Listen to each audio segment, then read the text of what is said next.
Mu bbaluwa eno eyawandiikibwa ng'ennaku z'omwezi nnyo omwezi oguwedde, ekitongole ekiwooza ky'omusolo ki Uganda Revenue Authority kyasaba kinnakyo ekivunaanyizibwa ku kusaasaanya amazzi ki National Water and Sewage Corporation okukiwa byonna ebikwata ku bannansi abayungibwa ku mazzi okuva mu mwaka gwa 2021.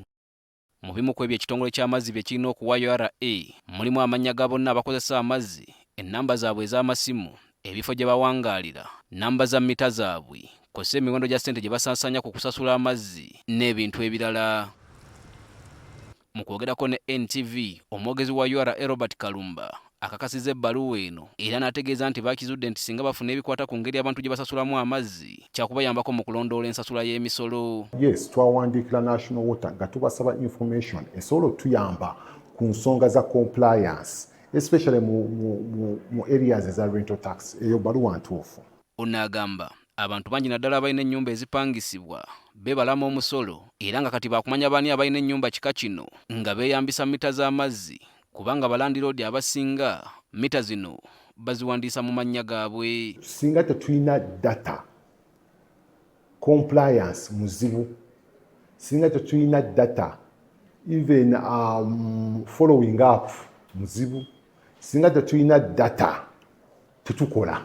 Enkola eno yaleetawo okutya mu bantu era nga waliwo n'abaali bagamba nti kino kitattana enkola ya twekisize ekkirizibwa mu ssemateeka. Kyokka Kalumba agamba nti URA ekyasinze okukuuma ebyama by'abantu nga n'olwekyo teryasaanye kutya.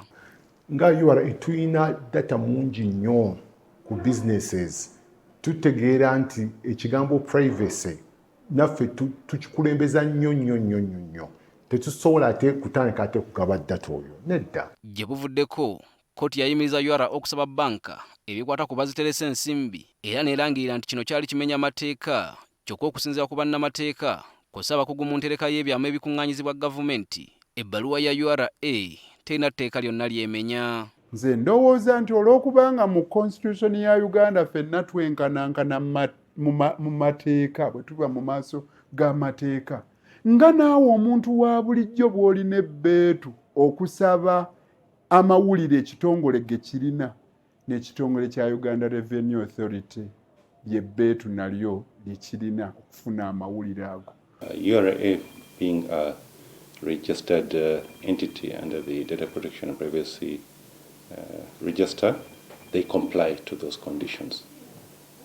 We are reviewing the request since it's a matter that touches personal information as the office and the NITA.